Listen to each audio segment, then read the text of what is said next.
Kita masih membahas mengenai Down Syndrome, suatu istilah populer yang beberapa tahun ini diperkenalkan oleh Stanford University untuk menggambarkan keadaan para mahasiswa yang tampak tenang walaupun memiliki tekanan tinggi di dalam dirinya. Saya membagi penjelasan mengenai topik ini ke dalam 2 video. Di video pertama minggu lalu, saya sudah membahas mengenai pengertian dan gejala-gejala sindrom ini. Sedangkan di video kedua minggu ini, saya akan membahas mengenai faktor risiko Down Syndrome serta apa saja yang bisa dilakukan untuk menanggulanginya. Mari kita mulai. Ada beberapa faktor yang dapat meningkatkan risiko seseorang untuk mengalami Down Syndrome. Pertama, tentu saja ekspektasi tinggi dari orang-orang yang signifikan bagi si penderita.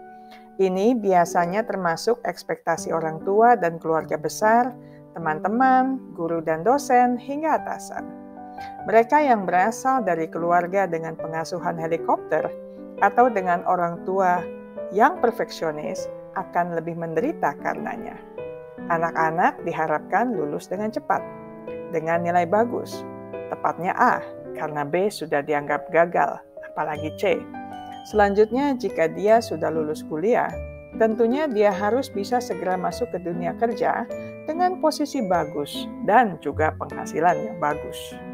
Kedua, pengalaman traumatik sejak seseorang masih kecil. Pelecehan dan kekerasan dalam rumah tangga dalam beragam bentuknya akan mendorong seseorang untuk tampil baik-baik saja karena dia harus bertahan hidup dan melanjutkan kehidupan. Ketiga, media sosial. Ini juga berperan untuk menimbulkan kesan bahwa kehidupan orang lain lebih sempurna dan bahagia.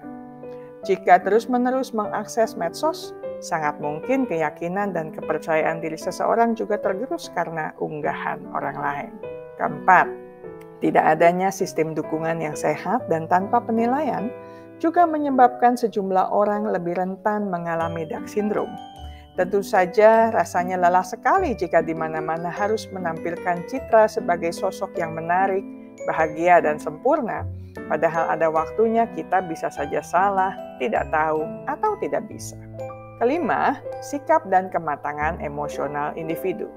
Orang-orang yang kurang percaya diri dengan rasa harga diri yang rendah, kurang puas dengan apapun yang ada padanya, akan lebih rentan mengalami Down Syndrome. Masalah para penderita akan menjadi semakin bertambah jika mereka pun sulit menjalin relasi dengan orang di sekitarnya dan selalu menunggu untuk ditegur sapa terlebih dahulu oleh orang lain. Pertanyaannya sekarang, bagaimana cara mengatasi Down Syndrome? Pertama, tentunya mengenali kapasitas Anda sendiri. Ini adalah penanganan standar yang perlu dilakukan oleh siapa saja, khususnya individu yang mengalami Down Syndrome. Apabila Anda mengenali kapasitas diri Anda dapat belajar dan bekerja sesuai dengan kemampuan. Tidak ada salahnya untuk menantang diri Anda mencapai target-target baru atau meraih peluang-peluang baru. Gagal atau berhasil bukanlah hal yang terpenting, karena yang lebih penting adalah keberanian Anda untuk belajar menjadi lebih baik dari waktu ke waktu.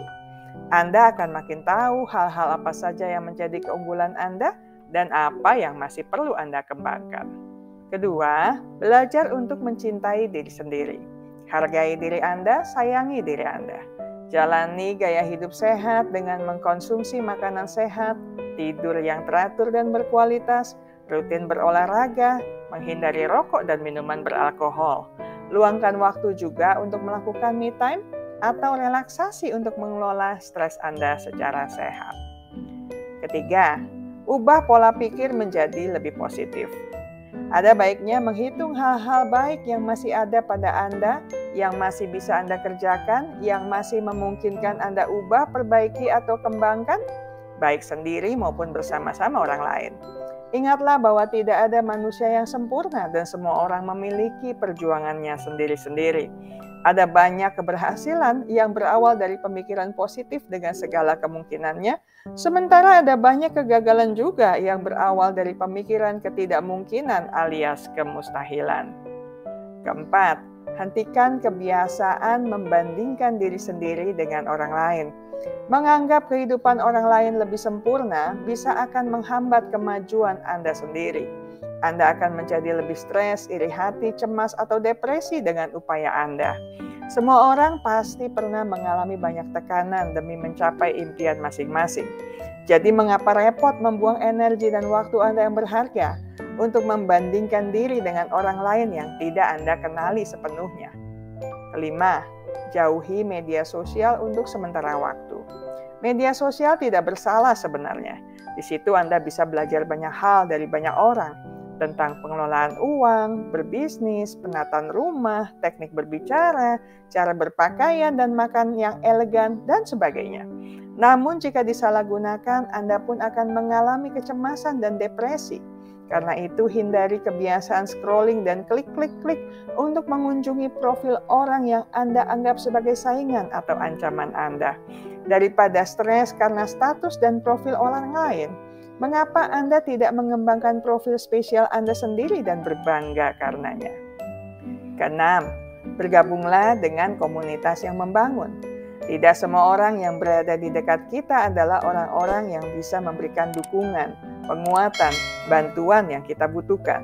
Kadang-kadang mereka bukan saja tidak membantu, tetapi juga melontarkan kata-kata yang kurang menyenangkan karena membandingkan kita dengan orang lain atau menilai kita kurang berusaha dan cenderung bermalas-malasan saja.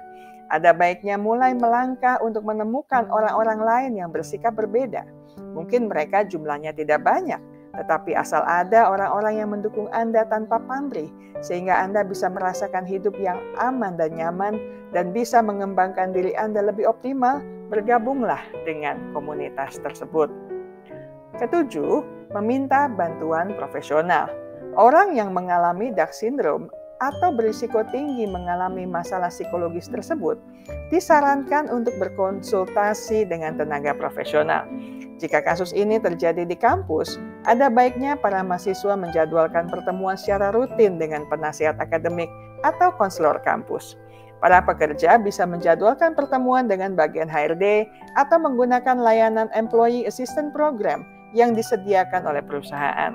Alternatif lain adalah menjadwalkan pertemuan dengan psikolog di luar kampus atau kantor.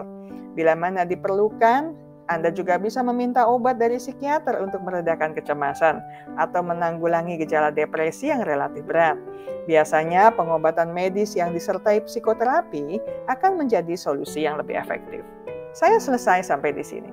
Sampai jumpa lagi di minggu mendatang dengan video menarik lainnya. Terima kasih untuk kesetiaan Anda bersama channel Bahas Psikologi. Ingat baik-baik, kesehatan mental Anda sangat berharga. Jagalah, pertahankanlah dengan sekuat tenaga.